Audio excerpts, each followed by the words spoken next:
Tim's News Explosion. Tim's News Explosion.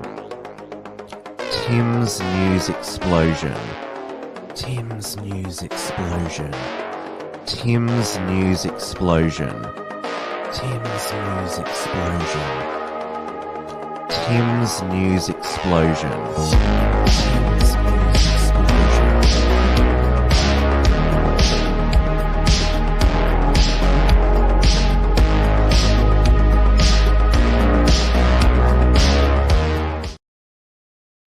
Hello, everyone, and welcome to this week's edition of Tim's News Explosion on this Monday, the 24th of October, 2022.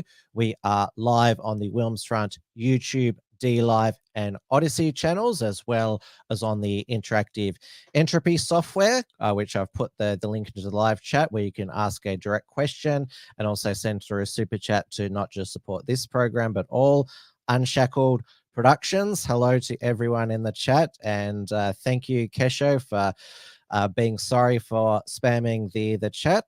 Good to see you back in the chat, Alice Wonderland, and also Where's Waldo? These people are sick, want of power. I assume you're talking about the Globalists' latest ownership. They're trying to take over various governments and cultures, which we're going to get into tonight. It is 8:30 p.m. here in Melbourne, Victoria, where the return of forecast heavy rainfall hasn't materialized yet. Parts of the state, plus parts of New South Wales and Queensland, are under flood warnings.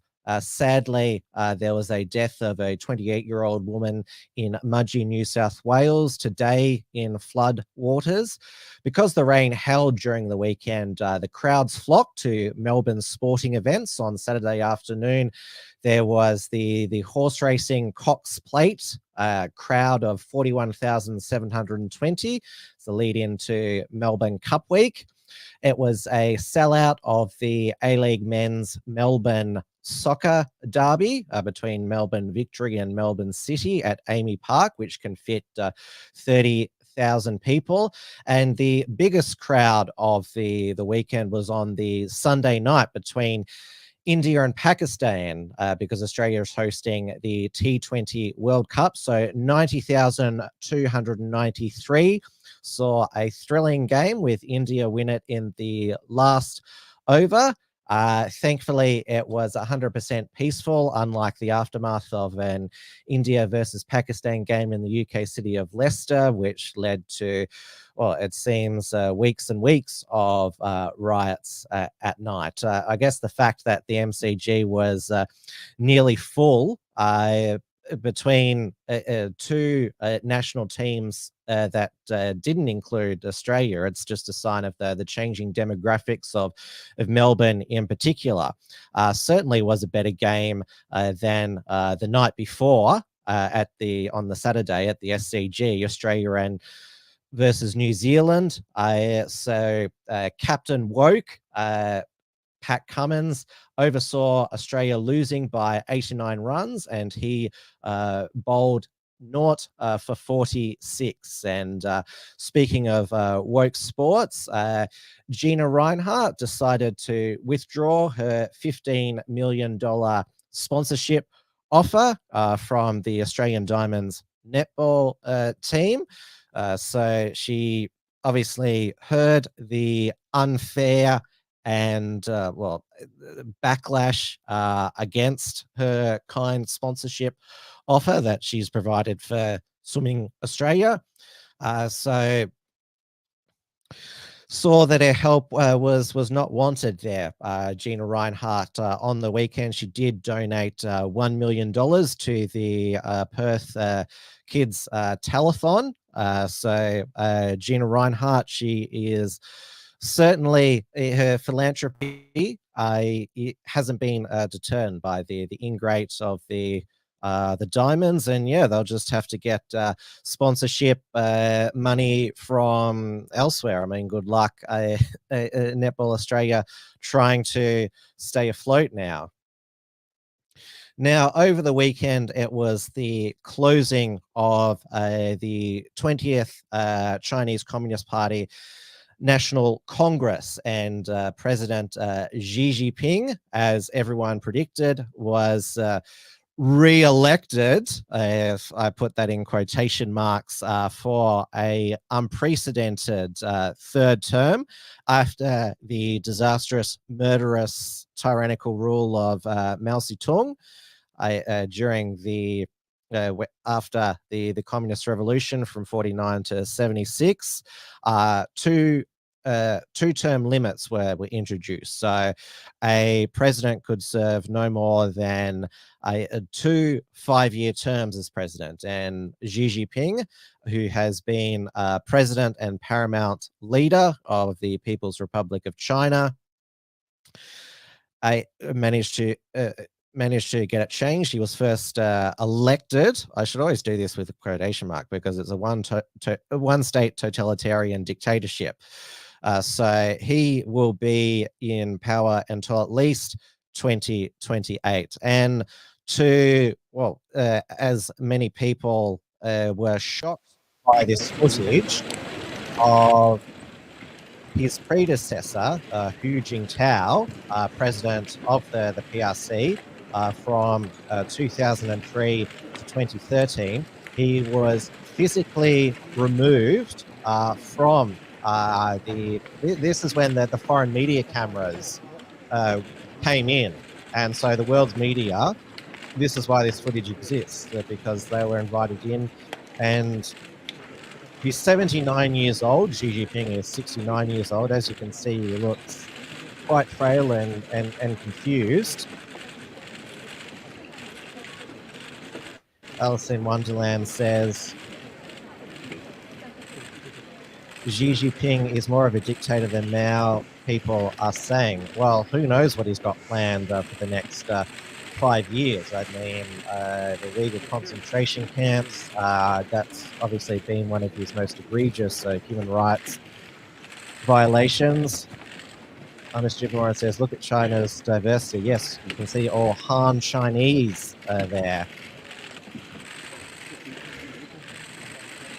So yes, these masked figures are taking him away. He wants to take the papers with him. He's trying to get Xi Jinping's attention that what the hell's going on here? And Xi there is just, he's got this, this evil smile on his face, this smirk it is.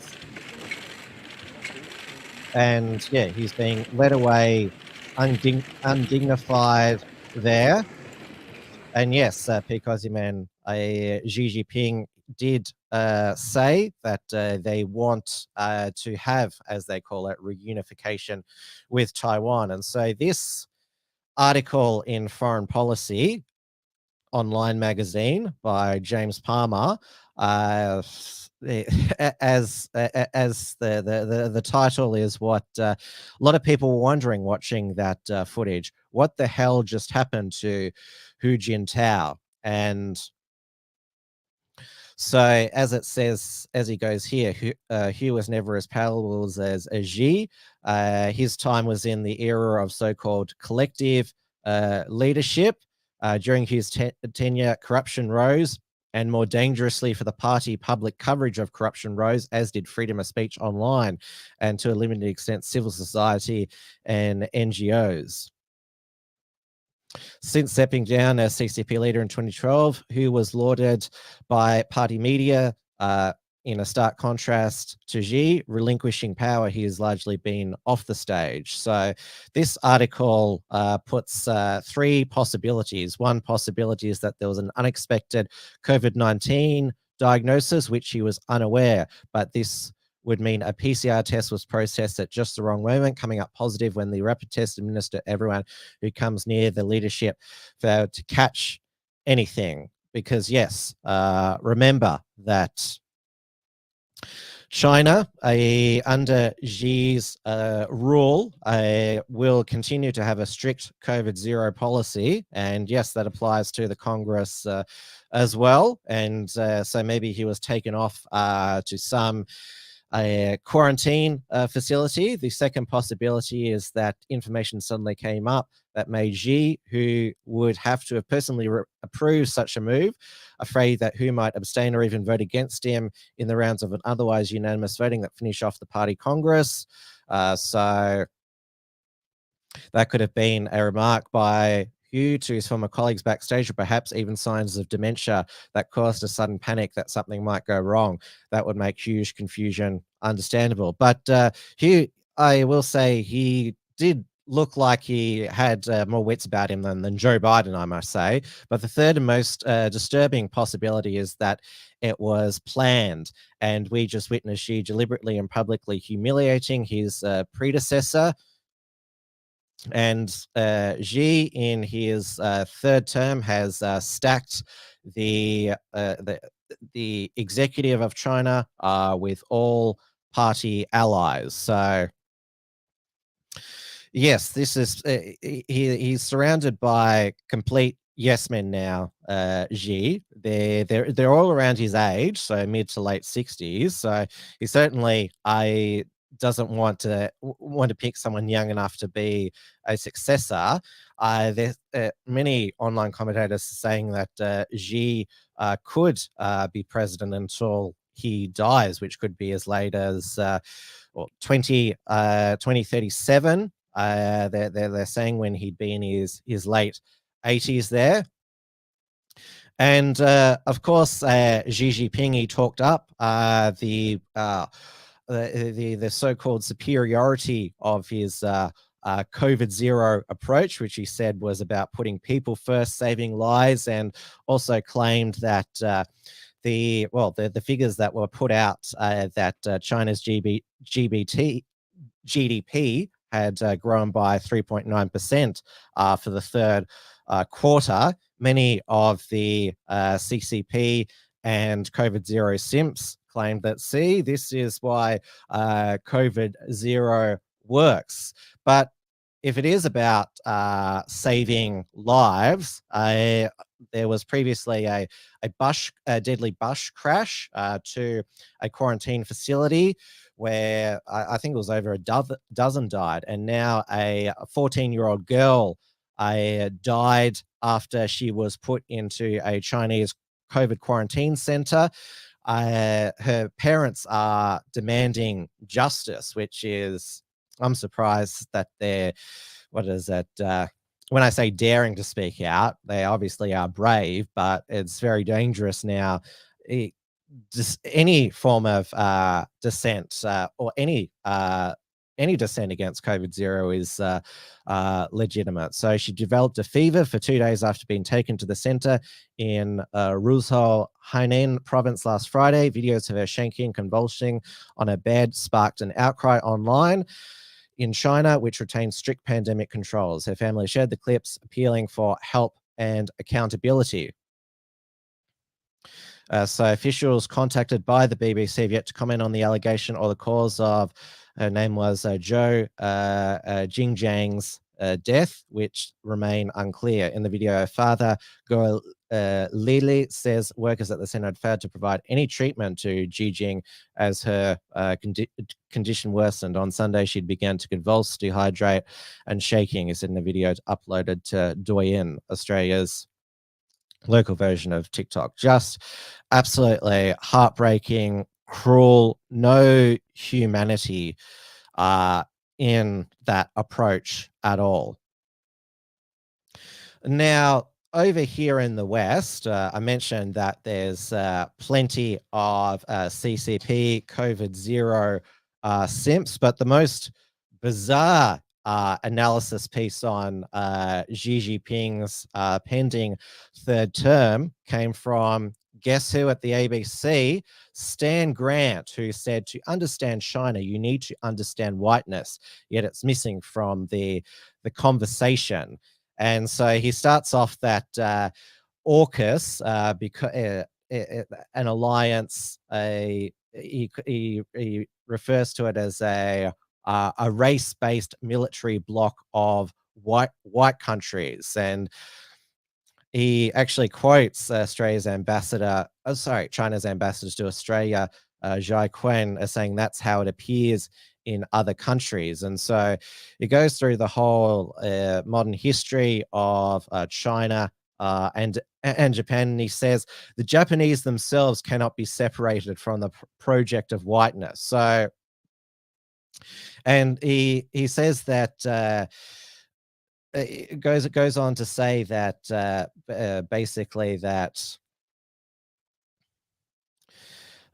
for the past 3 centuries, power and whiteness have been synonymous from the British Empire to the American century, and white nations have exported violence, committed genocide, stolen land, and made it all legal. China, like so many other non-white nations, has felt the sting of white imperialism. So, yeah, basically, he's basically implying that it's our fault that the CCP, People's Republic of China, is as monstrous as it is today because our ancestors were so racist about the yellow peril.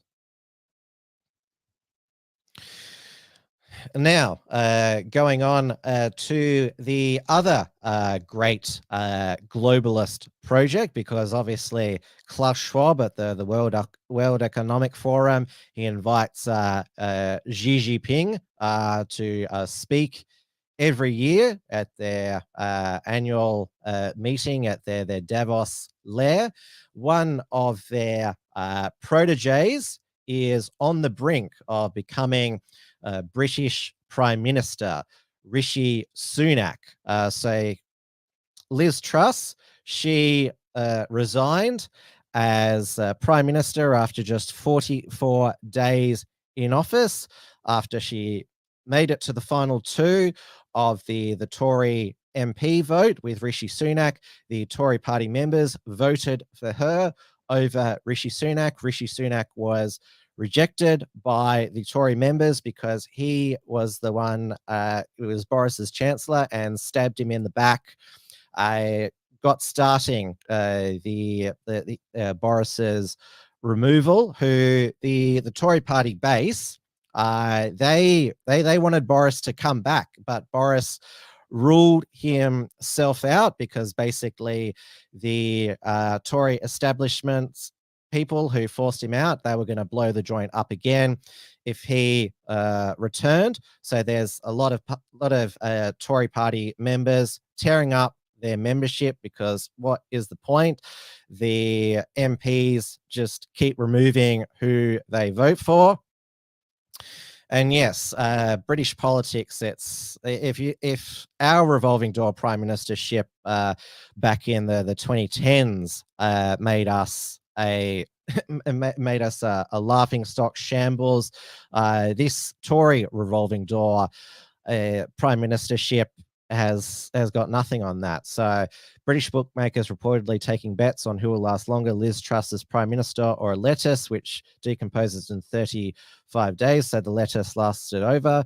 This is one of the memes going around. Number 10 Downing Street, sponsored by Airbnb.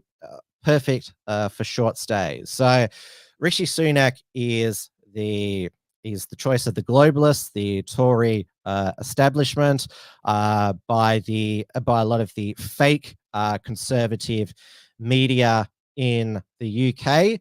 The only woman, I should say, who can stop him is Penny Mordaunt, who came 3rd in the ballot of MPs. Liz Truss just pipped her at the post to get into number 2. So Penny Mordaunt, she's a naval reservist. She's from Portsmouth, down south there. Fun fact, she is 2 years older than Liz Truss, but she looks much better for her age than Liz Truss. And Penny Mordaunt is a spinster. She's never married. I think, I can't remember if she's had a long-term partner. I can't remember if they were married or just domestic partners. But yes, she doesn't have any children and is single. Both Rishi and Penny, they supported Brexit in the 2016 Leave referendum. So they've got that in their corner. Liz Truss was actually a Remainer in the Leave referendum, though she was the choice of the Brexit senior Brexit Conservative MPs such as Nadine Dorries and Jacob Rees-Mogg. They both wanted Boris to come back. Jacob Rees-Mogg said Boris or bust. And now Rishi Sunak. So he is of Indian ethnicity, but he was born in the UK, though he married an Indian national. So Akashanta Murthy, who's the heiress of a Indian business empire. She is actually richer than the British royal family there. So that's King Charles and Queen Camilla, with Rishi and Akashanta is in the middle, and then there's Priti Patel on the left. This is at the British Asian Trust event. And now, why do the globalists like Rishi Sunak so much? Well, when he was running for Prime Minister, he told Julia Hartley-Brewer that he was committed to net zero. And when he was Chancellor, this is what he told the World Economic Forum about what the UK government was doing for the green agenda. Announcing 3 new steps today. First, we're announcing the UK's intention to mandate climate disclosures by large companies and financial services firms across the economy by 2025. Going further than recommended by the Task Force on Climate-Related Financial Disclosures, the first G20 country to do so. Second, we're implementing a new green taxonomy, robustly classifying what we mean by green to help firms and investors better understand the impact of their investments on the environment. And third, to meet growing investor demand for projects that can achieve environmental and climate goals in the UK, next year we will issue our first ever sovereign green bond, the first in a green curve of new issuances. And now I saw I'm a Stupid Moron say, isn't he a US citizen? Well, he and his wife, they obtained a US green card. I remember he studied at Oxford in the UK, then got a postgrad at Stanford over in the US. He worked for Goldman Sachs. But they no longer have the green cards since, well, they got rid of them when Rishi was Chancellor, living next door to the Prime Minister at number 11 Downing Street. There was a scandal with Akshanta, because she is actually not a British citizen. She's an Indian citizen with British residency. She was using the fact that she was only a resident to try and avoid tax. Now, Rishi Sunak, his slogan was "Ready for Rishi." The reason why I do it with a lisp is because back when he was at Oxford, he had this terrible lisp, which you can see here. Friends who are aristocrats, I have friends who are upper class, I have friends who are, working class, but I'm not working class, but I mix and match, and then I go to see. Yes, it would have taken him years of speech therapy to get rid of that lisp, but he sold his parents' immigrant story about why he'd make a great prime minister. I mean, look, the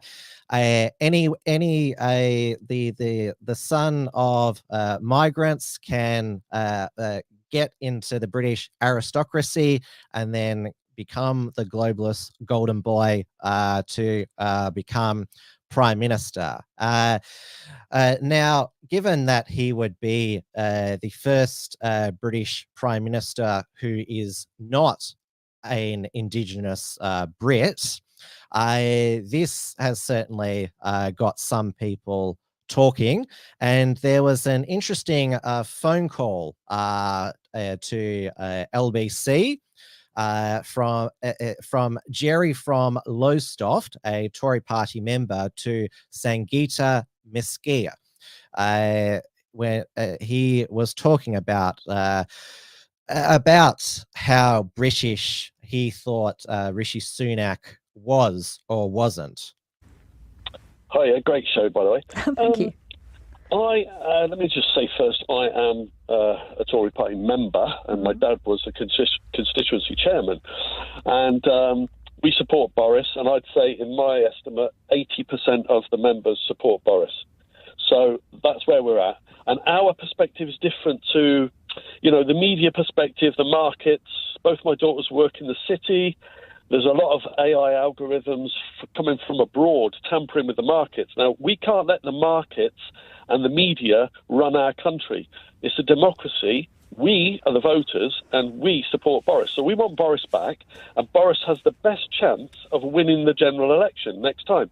So Rishi's not going to win it. Rishi's not even British, in most people's opinion. He's not. He's got American allegiance. His family's American. They're Indian business people. He'll go and live in America, no doubt. He doesn't love England like Boris does. Okay.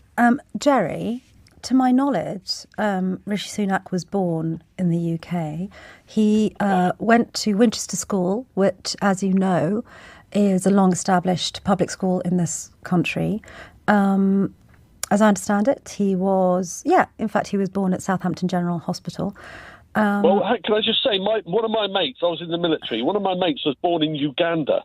He's white as the driven snow, and he's English as English can be. He's not African, is he? Because he's born in Uganda. That doesn't mean anything. No, sorry, I'm just picking up I'm just picking up on the fact that you suggested that Rishi Sunak isn't British or English and doesn't love the country as much as Boris Johnson as a result. So I just want to clarify that with you, that he was born in this country, that he went to one of the country's most prestigious public schools, that he has worked, of course, in the city and then took up politics, that he is the man that many people credit through the furlough scheme, saved the economy.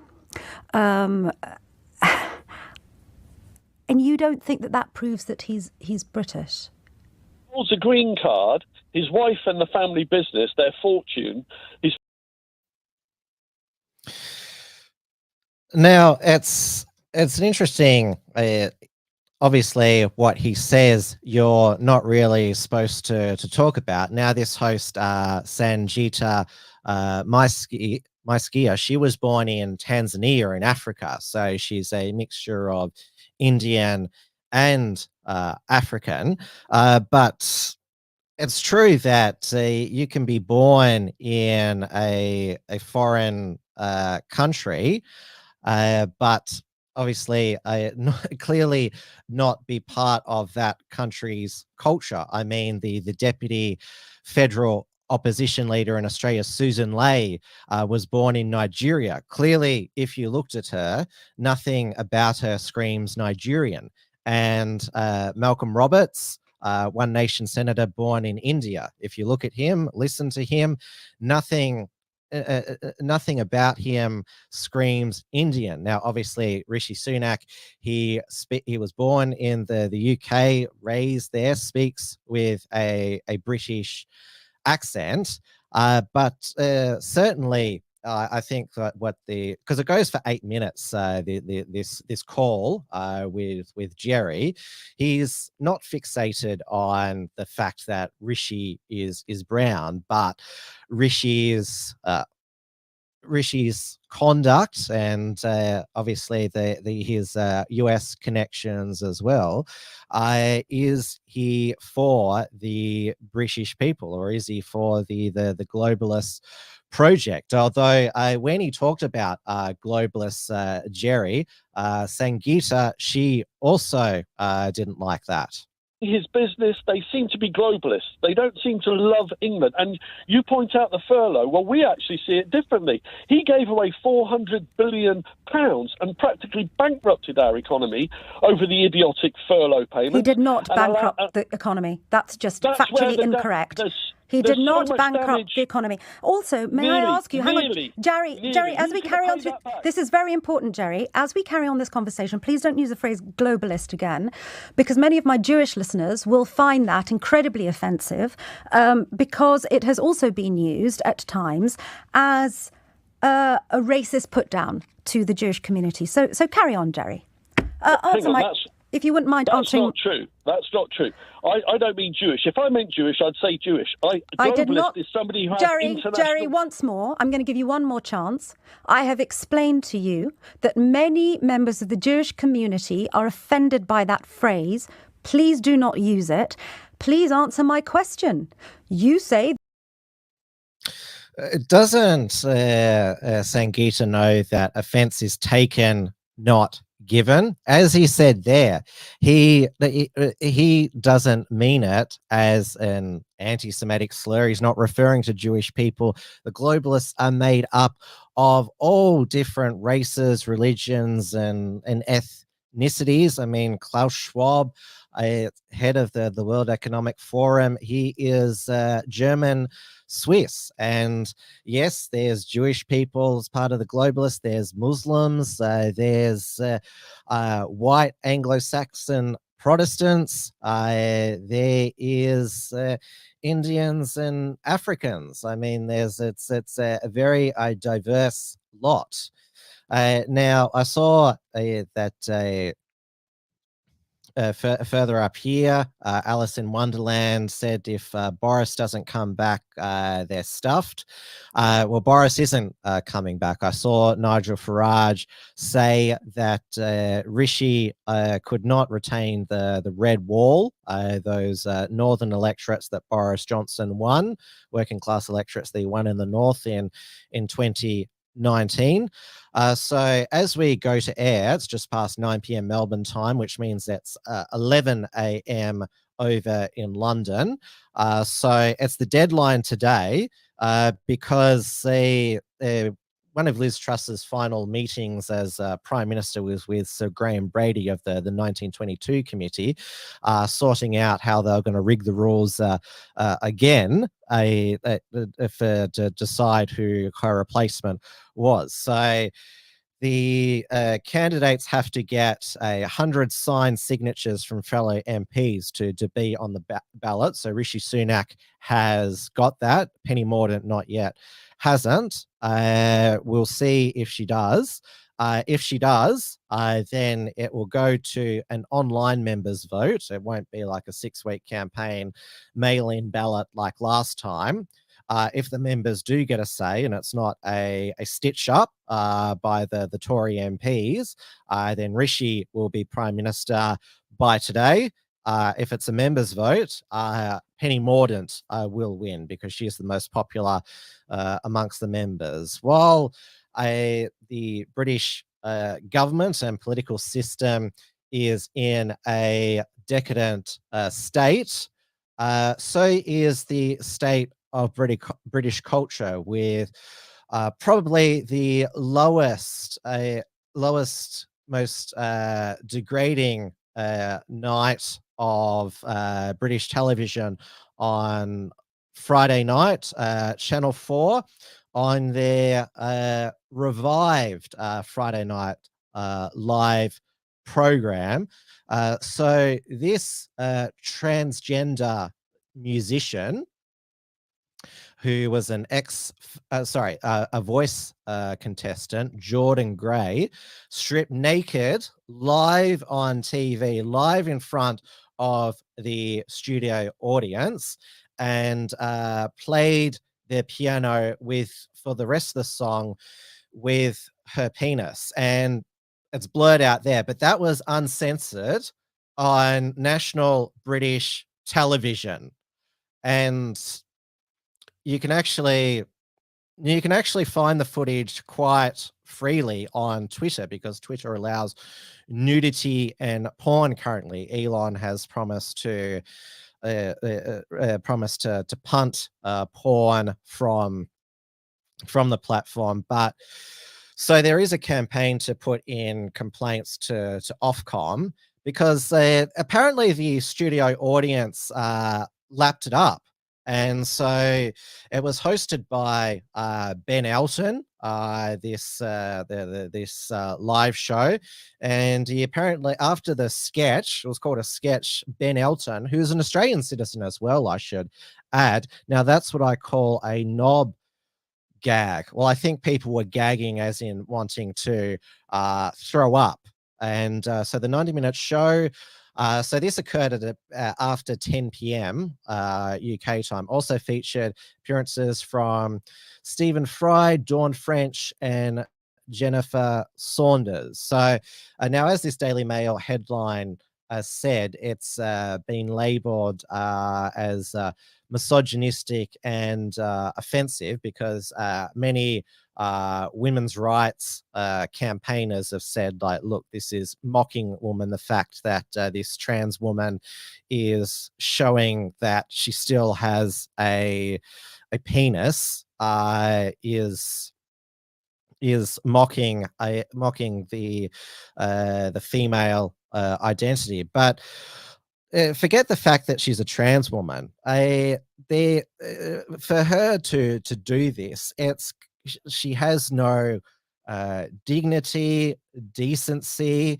I mean, to strip off live, like naked live in front of a live studio audience, live on national TV, and of course the internet age goes viral around the world. Yes, I do not misgender on this program. I also don't try to dead name as well because that's not allowed on YouTube where we're broadcasting here. But like, in my opinion, like, OnlyFans models have more decency because at least they put their bits behind like a paywall. They don't basically show it off on national TV for all to see. So I mean, like, Russia and China, they don't need to invent propaganda against the West. They can just show this and say,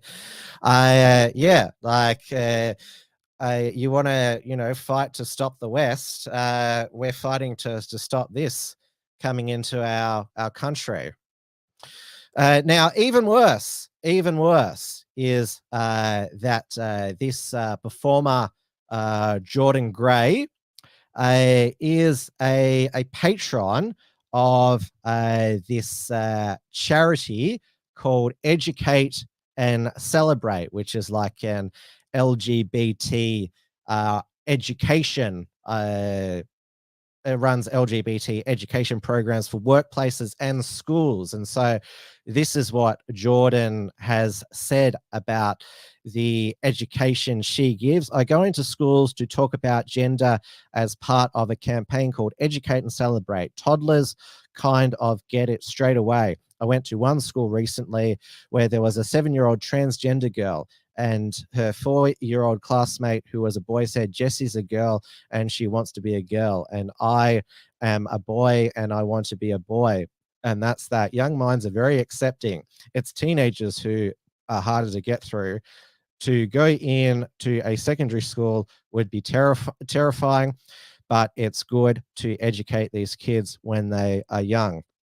Now, apparently, her profile is gone from the Educate and Celebrate website, but not completely. I mean, I managed to find Jordan Gray's profile on the website, Tall Dark Friend. Now, remember that in a previous episode of Tim's News Explosion, I bought you the UK mermaids trans kids charity scandal, where a trustee, Jacob Brestlov, had to resign after it was discovered that 10 years ago he'd spoken at a pro-pedophile event. So obviously the UK is it's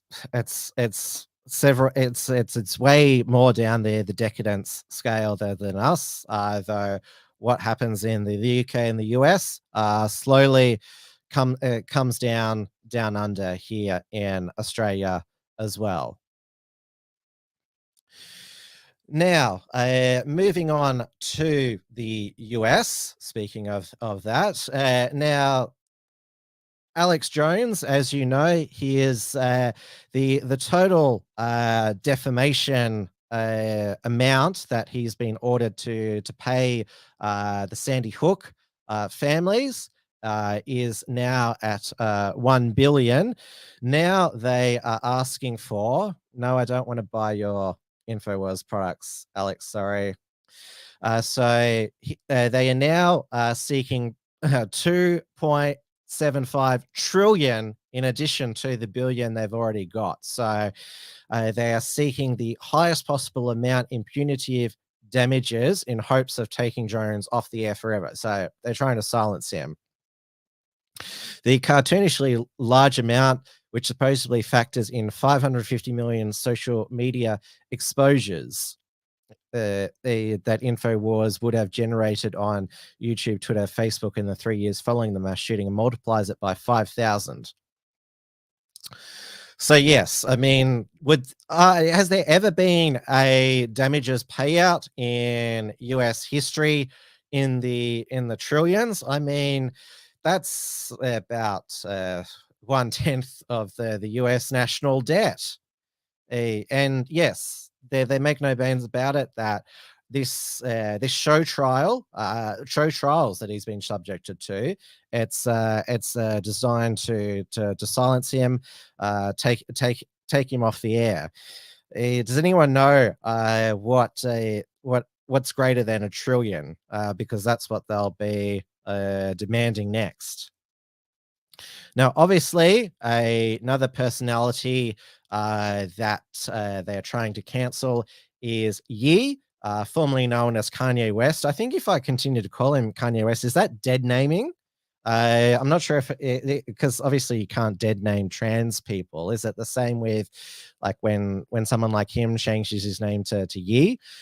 So he had a 2-hour interview on Piers Morgan Uncensored, which is on his YouTube channel, though it is censored because they bleep out Ye's swearing and when he says the N-word.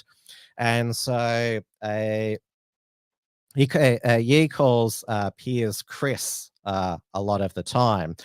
Piers, because he's really struggling with his Talk TV program, so he really needed this exclusive to bump up his ratings. It asked him about the DEF CON on Jewish people tweet, and he said, I wasn't going to go after all Jewish people. I was talking about the Jewish business people who screwed me over in my music career. But Piers still berated him about the tweet and said that racism and perceived racism is not free speech, it's hate speech. So yeah, Piers Morgan's still not in favor of free speech. He's against hate speech.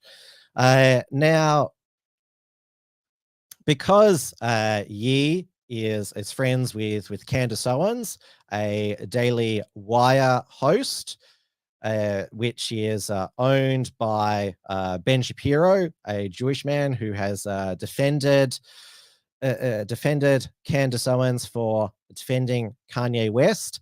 A Jewish YouTuber and podcaster, Ethan Klein, has said this about Ben Shapiro.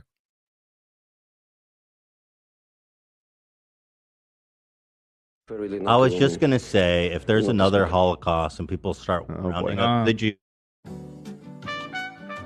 I just say, if they start rounding up the Jews again, I hope Ben gets gassed first. Now, he was suspended from YouTube for that. Ben Shapiro himself has said he shouldn't have been suspended, even though what he said was despicable. I mean, there's probably a lot on the left who would probably say to me that if there's another Holocaust, I hope Tim gets gas first. They'd probably say that about me as well. And so, yeah, so what is that? The other things that he said, Ben Shapiro and his friends can virtue signal all they want, but ultimately they're the ones platforming dangerous anti-Semites. All I did was point that out. So, and he went on to say, the joke that I was suspended for simply points out that Ben, who is desperate to be accepted by his Christian nationalist friends as white, will only ever be seen by them as a useful idiot, and sadly for him, a Jew. So yes, and this is Ben's experience. This all throughout his career. The leftist Jews going after him. I mean, he used to. He was born and raised in California, in Jewish liberal amongst Jewish liberal Hollywood. Remember that his cousin is Mara Wilson. Remember the little girl from Matilda, Mrs. Doubtfire, and Miracle on 34th Street. She's blocked him on Twitter because of his conservative views. No, I'm not Jewish, Brucey. I'm German heritage. That's my background there. Now, moving on to the latest in the never-ending COVID vaccine campaigns, because remember they're encouraging people to get the bivalent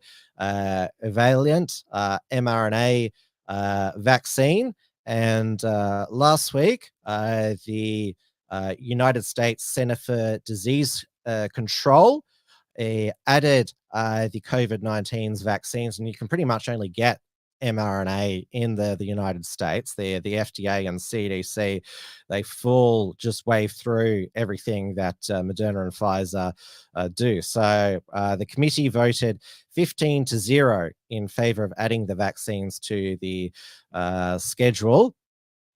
During a question period, one member of the committee raised questions over vaccine being included in the schedule when it's been recommended for use under emergency use authorizations, to which Dr. Patricia Woody said they spoke with the Office of General Counsel, who said it would be okay to add. Yeah, they've all waved it through.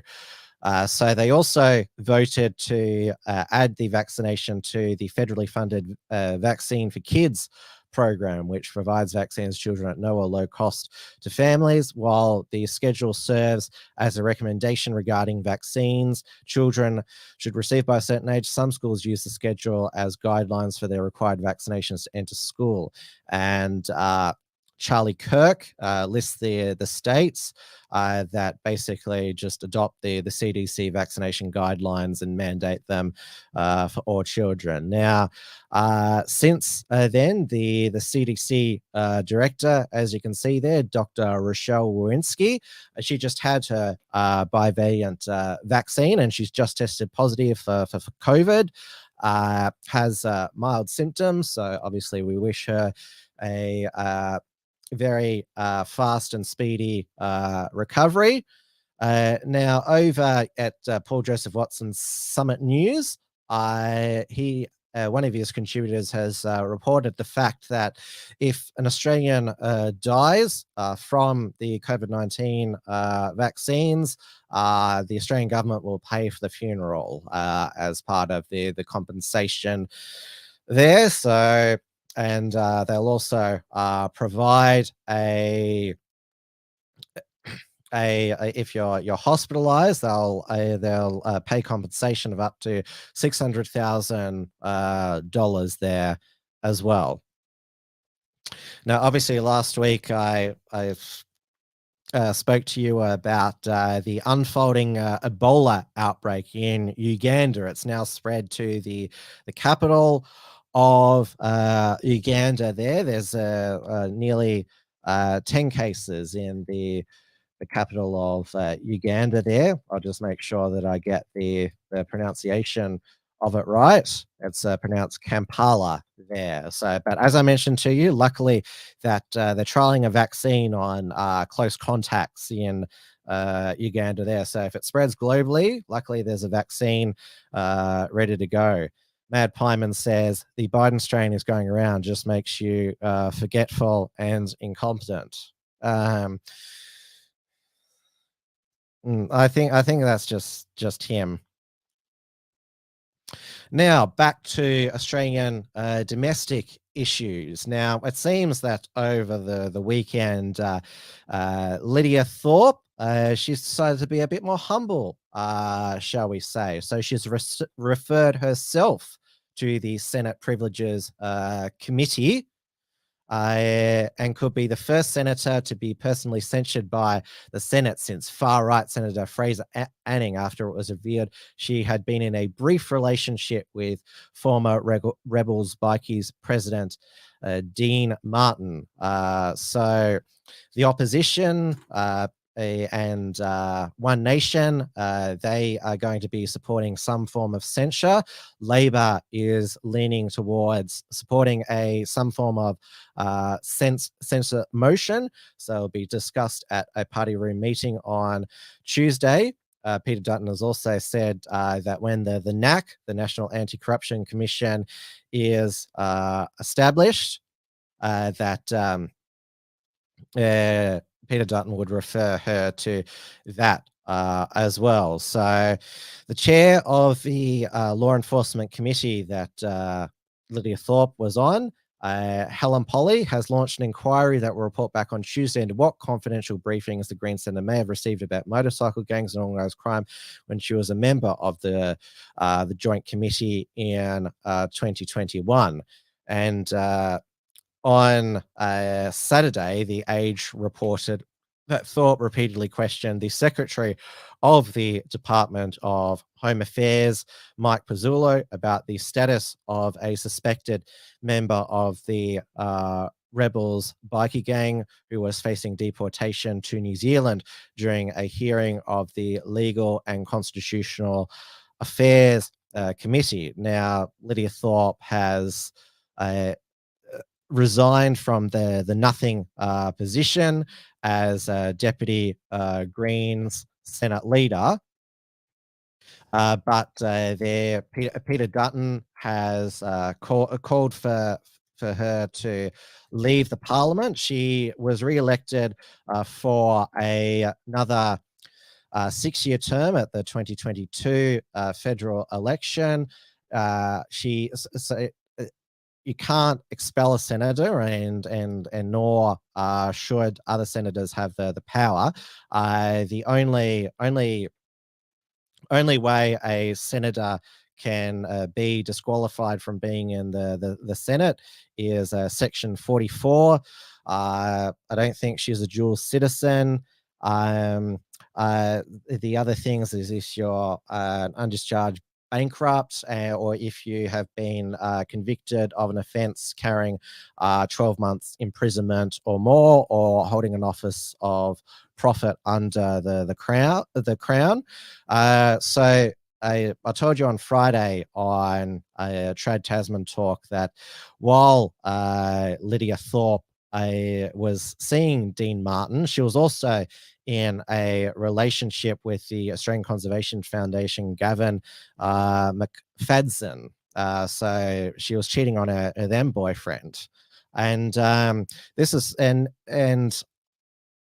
is why I was surprised that Susan Ley, the deputy Liberal opposition leader, our Nigerian born, as I was saying before, she it sounded like here she was slut shaming Lydia Thorpe. We need the Greens as a party to disown Senator Thorpe and her transgressions, and in particular the latest one. You can't get briefings from law enforcement agencies by day and be in bed with bikies at night. I remember the last time a Green senator was slut shamed. Sarah Hanson-Young sued David Linehelm successfully for slut shaming her. I wonder if Lydia Thorpe will sue Susan Ley for that remark, or I wonder if Susan Ley will get raided by the AFP for that comment, given that Stefanos Oraculus, Australian Meditations, was raided by the Australian Federal Police over the sign in the convicts of the Warriors of the Convict Resistance Aboriginal flag burning video. There was a sign in the background that said Lydia Thorpe, Abo whore, and then there was another one which said smallpox.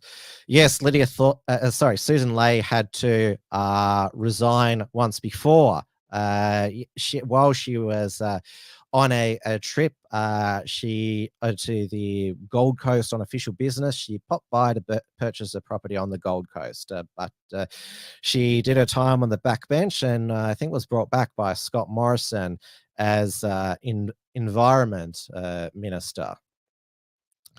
Now, back here in Victoria, Dan Andrews, he is from the Labor Socialist left faction, and so now he is, well, he's going full socialism, or as Alan Moran of Regulation Economics says, parading his inner Lenin. He's going to renationalize the state's energy supply, announcing a new renewable energy state energy company, basically trying to, well, so it seems like it's been a dream of his for 30 years to reverse Jeff Kennett's energy privatization here. And I recommend you read Alan's piece in the Spectator, where he always destroys the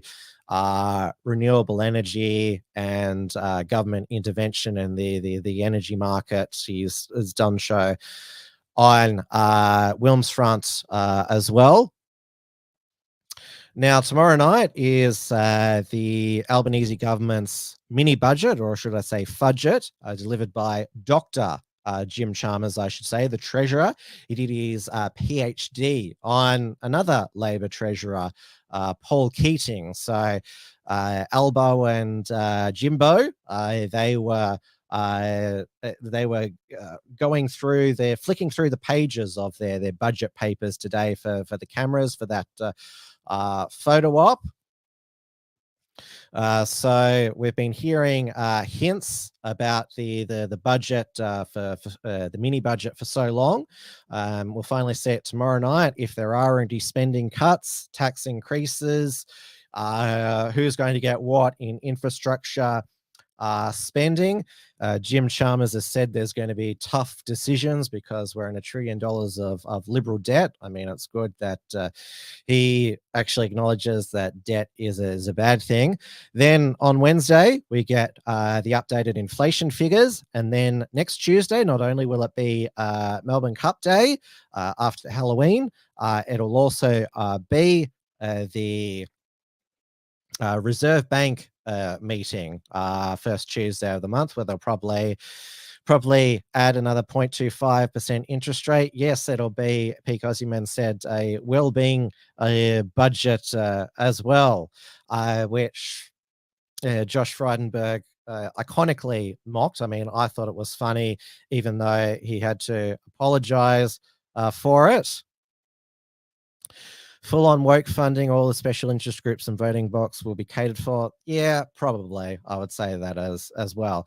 Now, the US midterms, they are actually on the 8th of November. They're normally on the first Tuesday of November, except if it falls on the 1st. So, yeah, next Tuesday, tomorrow is the mini budget. Then next Tuesday is Cup Day and RBA meeting, and then the following Tuesday is the midterms, though we won't find out the result until the Wednesday.